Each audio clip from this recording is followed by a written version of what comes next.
Hello friends, জয় মোহনবাগান। আগামী রোববার derby fixed হয়ে গেছে গতকালই। এবার প্রশ্ন হচ্ছে ডার্বির টিকিট বন্টনটা কিভাবে হবে, যেটা গতকালে আমি বলছিলাম যে ডার্বি তো ফিক্সড করলে এবার ডুরান্ড কমিটি কীভাবে ডার্বির টিকিটটা বন্টন করে সেটা দেখা যাক। কারণ গত 2-3 বছর ধরে আমরা দেখে এসেছি ডার্বির টিকিট নিয়ে কিন্তু চরম হেনস্থা হতে হয়েছে সাধারণ সমর্থকদের।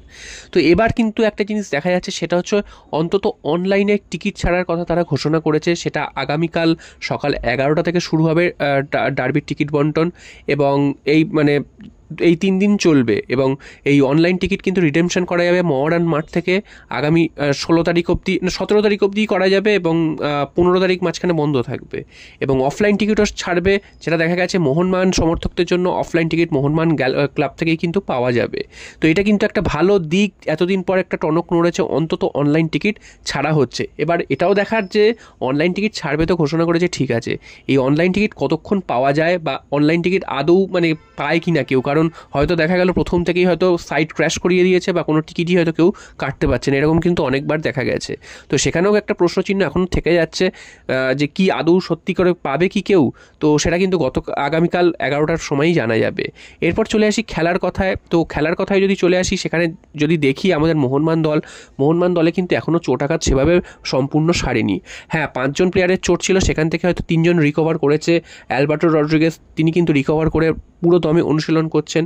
তবে আরও 2 জন যে প্লেয়ার, মনভীর সিং এবং কিয়ান নাসেরি, এই 2 জনের চোট কিন্তু এখনও সারায়নি, তারা ডার্বিতে খেলতে পারবে না। তো সেই জায়গায় দর্জি পাসাং তিনি খেলবেন।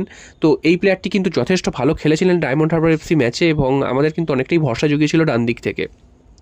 এবং টম অলড্রেটকে দেখা গেছে নাকি আজকের একটু খুঁড়িয়ে হাঁটতে, তিনি হয়তো অনুশীলনে হালকা একটু চোট পেয়েছেন, তবে সেই চোট কতটা গুরুতর সেটা জানা যায়নি।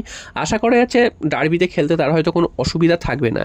এবং সবথেকে বড় কথা হচ্ছে দিমিত্রি পেটাটস, তিনি কিন্তু পায়ে বরফ বেঁধে আজকে বেরোতে দেখা গেছে। তো তোমাদের অনেকদিন আগে থেকেই বলছিলাম যে দিমিত্রি পেটাটস গত মরশুমে একদমই ভালো খেলতে পারেনি, তিনি কিন্তু আনফিট ছিলেন, এই কারণেই ভালো খেলতে পারেননি। এবং সে আনফিট থাকার কারণ কি, তিনি ঠিক সময় এসে অনুশীলনে জয়েন করেনি। এমনিতেই তো যেসব প্লেয়াররা এসে অনুশীলনে যোগ দিচ্ছে, যখন খুশি যে খুশি আসছে, তা অনুশীলন ঠিকভাবে হয়নি।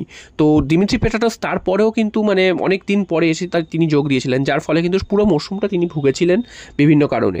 এবারও কিন্তু একই রিজন আমরা দেখলাম, একই জিনিস আমরা দেখলাম, সবার শেষে এসে তিনি যোগদান করলেন, এবং 2-3 দিন অনুশীলন করার পরই আজকের পায়ে বরফ বেঁধে তিনি কিন্তু মাঠ থেকে বেরিয়ে আসছেন। তো ডার্বিতে তার স্কোয়াডে থাকার সম্ভাবনা কতটা, সেটা কিন্তু এখন প্রশ্নের মুখে দাঁড়িয়ে গেল। তিনি খেলতেন কি খেলতেন না সেটা পরের কথা, তবে স্কোয়াডে হয়তো তিনি থাকতেন। তবে আজকের বড় পায়ে বেঁধে বেরোনোর পর কিন্তু একটা জিনিস স্পষ্ট হয়ে গেল যে তার ডার্বিতে থাকার সম্ভাবনা কিন্তু অনেকটাই কমে গেল। তো দেখা যাক শেষ পর্যন্ত যদি অন্য কিছু হয় বা ভালো কিছু যদি হয়, সেক্ষেত্রে তিনি ডার্বির স্কোয়াডে থাকবেন। আর মোহনবাগানে যেহেতু 2 জন গুরুত্বপূর্ণ প্লেয়ারের চোট, তো মোহনবাগান দলটা কেমন সাজাতে পারে সেটাও নিয়ে কিন্তু একটা চিন্তা রয়েছে। তবে যেটা জানা যাচ্ছে, আজকের প্র্যাকটিসে কিন্তু ক্লোজ ডোর হয়েছে, এবং ক্লোজ ডোরে কিন্তু যেটা প্র্যাকটিস করানো হয়েছে, ডিফেন্স ভার্সেস অ্যাটাক, এই প্র্যাকটিস করানো হয়েছে। তো অ্যাটাকের সাথে ডিফেন্স কীভাবে মেলবন্ধন করা হবে বা ডিফেন্স কীভাবে সামলাবে অ্যাটাকারদের, সেটা নিয়ে কিন্তু আজকে প্র্যাকটিস হয়েছে। তো এছাড়াও সিচুয়েশন প্র্যাকটিসও হয়েছে। তো সব মিলে কিন্তু মোহনবাগান কিন্তু ডার্বির জন্য অনেকটাই প্রিপেয়ার্ড। এবার ব্যাপারটা হচ্ছে, মোহনবাগান যদি নিজেদের খেলাটা, যে প্লেয়াররা যারা রয়েছে তারা কিন্তু যদি নিজেদের খেলাটা খেলতে পারে, ডার্বিতে আমরা জিতে যাব, এটা নিয়ে কোনো সন্দেহ নেই। যদি ওভার কনফিডেন্স হয়ে যায়, সেক্ষেত্রে কিন্তু বিপদ। কারণ মোহনবাগানের কিন্তু এই ওভার কনফিডেন্স হয়ে 2 বছর আগে ডার্বিতে হারার রেকর্ড রয়েছে। তো সেটা কিন্তু কোনোভাবেই মাথায় ঢুকতে দিলে চলবে না। কারণ ইস্টবেঙ্গল কিন্তু এবার যথেষ্ট ভালো খেলছে, যদিও তারা বড় কোনো দলের বিরুদ্ধে এখনও অবধি সেভাবে ফেস করেনি। নামধারী এফসি একমাত্র আই লিগের দল, তাদের বিরুদ্ধে ফেস করেছে, তবে সেই ম্যাচটা কিন্তু তারা যথেষ্ট কষ্ট করে জিতেছে। তো সেদিক থেকে দেখতে গেলে ইস্টবেঙ্গলও যে বিরাট প্রতিপক্ষের মুখে পড়েছে তা কিন্তু নয়, তারাও সহজ প্রতিপক্ষের সামনে অনেকগুলো গোল দিয়ে হয়তো জিতে এসছে ঠিকই। তবে ডার্বিতে যদি মোহনবাগানের প্লেয়াররা নিজেদের খেলাটা খেলতে পারে, আমরা কিন্তু হাসি মুখে মাঠ ছাড়তে পারবো। এবং মোহনবাগানে যেসব খেলোয়াড়রা খেলছেন, তাদের কিন্তু অধিকাংশ প্লেয়ারেরই ডার্বি খেলার অভিজ্ঞতা রয়েছে, এই চাপটা নেওয়ার অভিজ্ঞতা রয়েছে। উল্টো দিকে ইস্টবেঙ্গলের ক্ষেত্রে যদি দেখা যায়, ইস্টবেঙ্গলের কিন্তু বেশিরভাগ প্লেয়ারেরই কিন্তু ডার্বি এই প্রথমবার তারা খেলতে নামবে। তো সুতরাং মোহনবাগান কিন্তু এই দিকটা থেকে একটু অনেকটা এগিয়ে রয়েছে। যদিও রিসেন্ট পারফরমেন্সের দিকে যদি দেখা যায়, সেক্ষেত্রে ইস্টবেঙ্গল কিন্তু যথেষ্ট ভালো ফুটবল খেলেছে, মোহনবাগানও অবশ্যই ভালো ফুটবল খেলেছে। তবে ইস্টবেঙ্গল একটু বেশি গোল করেছে, তাই জন্য কিন্তু ইস্টবেঙ্গলের খেলাটা বেশি হাইলাইট হচ্ছে। তবে মোহনবাগান যেটা একটা ভালো জিনিস হয়েছে, সেটা হচ্ছে ডায়মন্ড হারবারের মতন একটু শক্ত প্রতিপক্ষের বিরুদ্ধে একটা ম্যাচ অন্তত খেলে নিয়েছে, এবং সেই ম্যাচটা মোহনবাগান একটা বড় ব্যবধানে জিতেছে। এটা কিন্তু একটা মোহনবাগানের পজিটিভ দিক, এবং মোহনবাগানের একটা মানে বাড়তি অক্সিজেন জোগানোর একটা দিক, যে ডায়মন্ড হারবারের মতন দলকে তারা হারিয়ে এসছে এবং তাদেরকে 5 গোল মেরেছে। তো ইস্টবেঙ্গলের বিরুদ্ধে কিন্তু খেলাটা অতটা সহজ হবে না। এই ম্যাচ সবসময় 50-50 ম্যাচ, যখন তখন যা খুশি হতে পারে।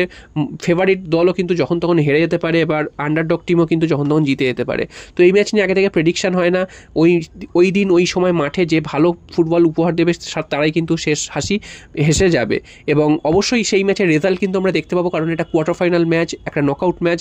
এখানে ড্র কিন্তু হওয়ার সম্ভাবনা নেই, হয় জিতবে নয় হারবে। এবং শুধু ইস্টবেঙ্গল ম্যাচটা নিয়ে তো আমাদের ভাবলে হবে না। গতকাল আমি বলছিলাম যে ইস্টবেঙ্গল ম্যাচটা আমাদের লক্ষ্য না, আমাদের লক্ষ্য হচ্ছে ট্রফিটা। তো ট্রফি জিততে গেলে অবশ্যই ইস্টবেঙ্গল ম্যাচও জিততে হবে, সেমিফাইনালও জিততে হবে, ফাইনালও জিততে হবে। তো সবার আগে ইস্টবেঙ্গল ম্যাচটাকেই কিন্তু আমরা পাখির চোখ করছি এবং অবশ্যই আশা করছি আমাদের যেসব প্লেয়াররা রয়েছে তারা কিন্তু এই ম্যাচটা জিতে সেমিফাইনালের দিকে এগিয়ে যাবে।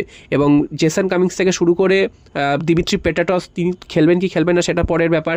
এছাড়াও Jamie McLaren, Tom Aldred, Alberto Rodriguez, যেসব বিদেশিরা রয়েছে, যে একমাত্র দিমি বাদে প্রত্যেকেই কিন্তু যথেষ্ট ভালো ফর্মে রয়েছে। এতদিন পরে তারা প্র্যাকটিসে যোগ দেওয়ার পরেও তাদের মধ্যে কিন্তু সেই জড়তার ভাবটা কিন্তু এবছর দেখা যায়নি।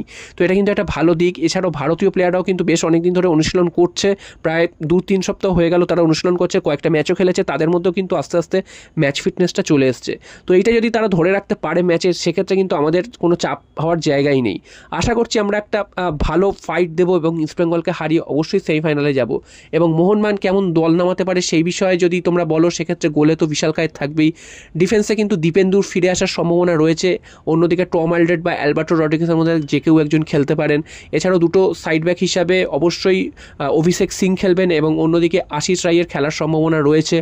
আর একটু ওপরে কিন্তু আপুইয়া থাকবে, এছাড়াও সাহাল থাকবে অ্যাটাকিং মিডফিল্ডার হিসাবে, এবং বাঁ দিক থেকে লিস্টান কোলাসো অবশ্যই থাকবে, যথেষ্ট ভালো ফুটবল খেলছে। এবং ডান দিক থেকেও দর্জি পাসাং থাকবেন। এবং ফরওয়ার্ডে কিন্তু যদি আমরা দেখি জেসন কামিংস বা জেমি ম্যাকলারেনের মধ্যে কেউ হয়তো শুরু করবে। তো এইরকমই মোহনবাগান ফার্স্ট 11টা নামাতে পারে এবং অবশ্যই আমরা আশা রাখছি যে এই ম্যাচটা থেকে আমরা পুরো ম্যাচটা জিতে কিন্তু আমরা মাঠ ছাড়বো। জয় মোহনবাগান।